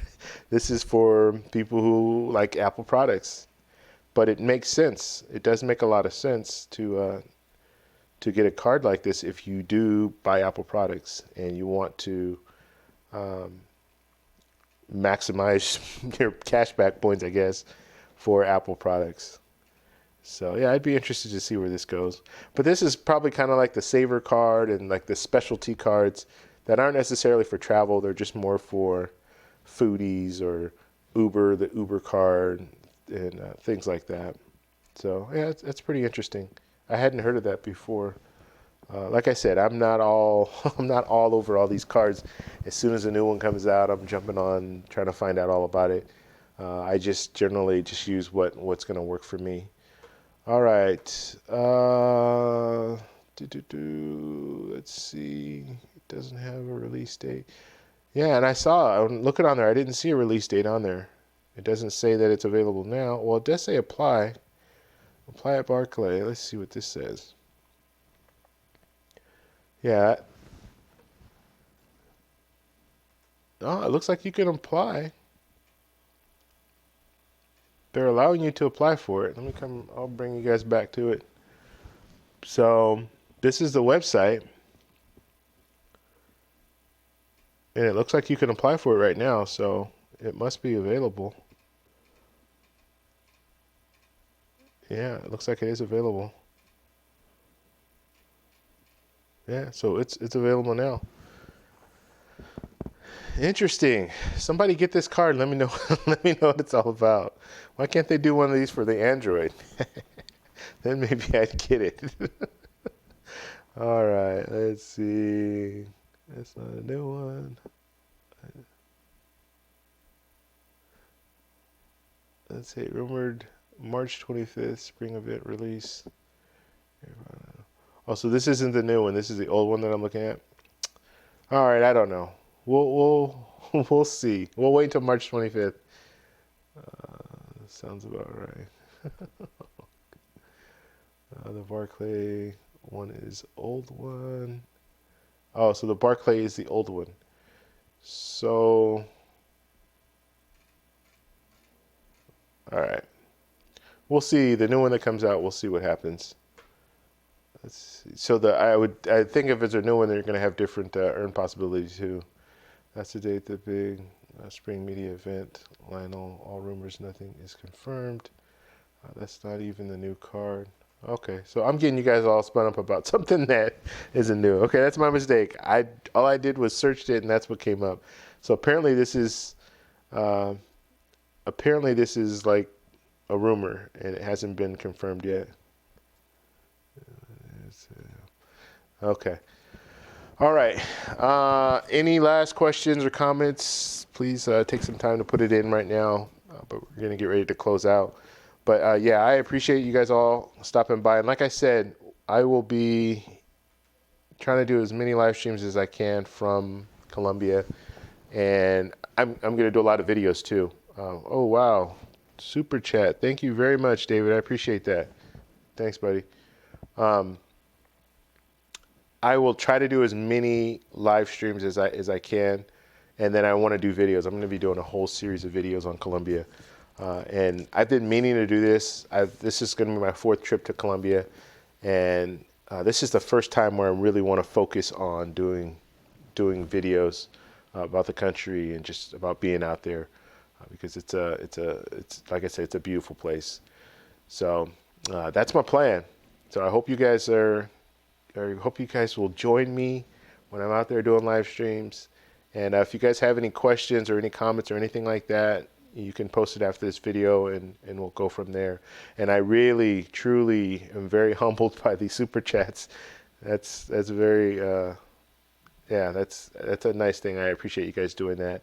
I do like these videos, these live streams. I get on here because I just enjoy talking about travel. And I got to the point where I'm really, how can I say this? I am evidence that this works, using travel points and all this stuff, because I was the biggest skeptic before. And I remember like thinking I'm spending my money to go to all these different places, like without using points. And I was the biggest skeptic when it came to like, how are these people doing it? And they're using travel credit cards. And I'm like, that's not possible. That's just a gimmick. There's no way you can travel using points and all that. And the credit card companies just want to get your money. Credit card bad, all the stuff that you hear and the fear that comes along with it. But then I started getting into it, and I started realizing, hey, you have to have a different mind frame. You don't get a credit card because you don't have money. Or you don't use a credit card because you don't have money. You do the opposite. You have money. That's why you're using your credit card. So you can move that money right over to your credit card, pay that credit card off, and then those points that you have left over, that's what you use for your travel. So in a sense, you're saving, because most people, when they travel or when they're planning a trip, what's the first thing you do? Oh, we're going to have to cut back. We're going to have to save money. And that's a good thing. Saving money is always a good thing. But if you can use that credit card, spend the same amount of cash that you're already going to spend for groceries, for going to the restaurant, for gas, and all that stuff, you're going to have to spend that money anyway. But just use a credit card, because when you use that credit card, that's where you get those extra points. So that will allow you to travel more. So that's kind of the way that I feel about it. I don't know. So that kind of got me passionate about it. And I started thinking, well, I want to share this stuff with people because it's working for me and I'm able to travel and I'm not here trying to brag about going places, but I get excited at all these new opportunities that have opened up for me because I have a few credit cards. And that's the bottom line. That's what it is. I would not have these opportunities if I didn't have credit cards. So the fact that I have these credit cards, I get these points, I have these opportunities. So, all right. If you guys have any questions, like I said, and you don't post in the chat, just post in the comments. I will be on here every Sunday, next Sunday included. Even though I'll be in another country, I'll do whatever it takes to get on, at least to say, hey, what's up? I'm still here. I'm still in Colombia. And then I'm probably going to be doing a lot of little live streams here and there whenever I get a little internet. Just pop in and say, hey, check out this restaurant that I'm at, or what have you. All right, there are a few other things here. Let's see. Reply back to my comment on your vid if you end up using it. What was your comment? Let's see. Great channel you have here. I had to one up Braveheart. Had to one up Braveheart. Braveheart. So David, what are you asking me here? Let's see.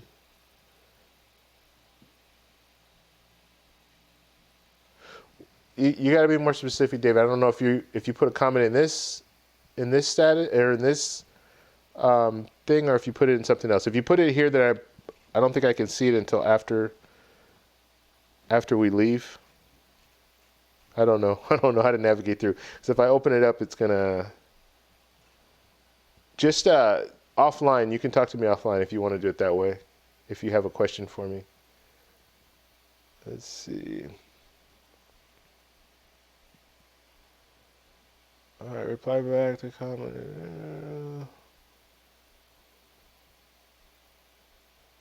I have a ton of cards and can refer you to a lot if you want to start a partnership in the future. Okay, yeah, well, David, we'll talk. Like I said, just you can hit me up on the best way to contact me is through Instagram. So Travel Explore Click. So Instagram.com/Travel Explore Click. Get on there, and then we can communicate back and forth through the Messenger app. Let's see. I will put my Amex referral in the comments at the end of the video. Yeah, go ahead and do that, Joban.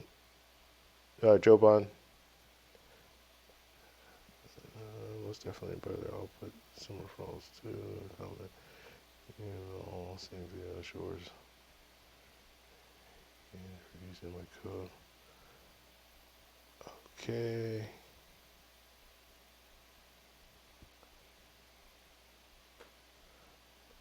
Okay.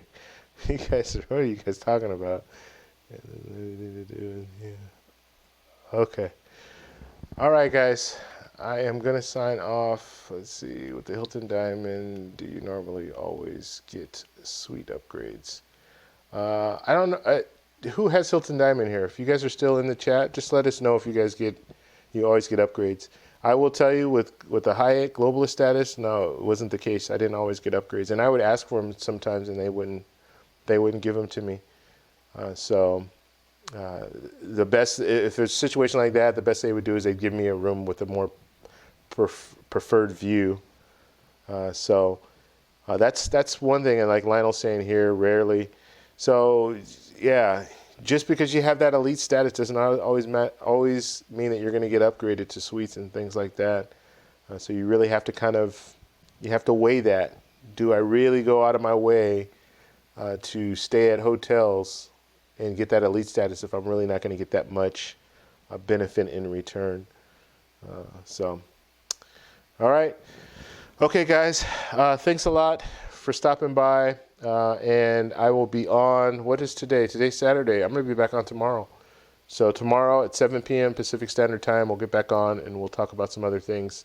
And thanks for stopping by. Thanks for the super chats. I appreciate all you guys. I'll talk to you later.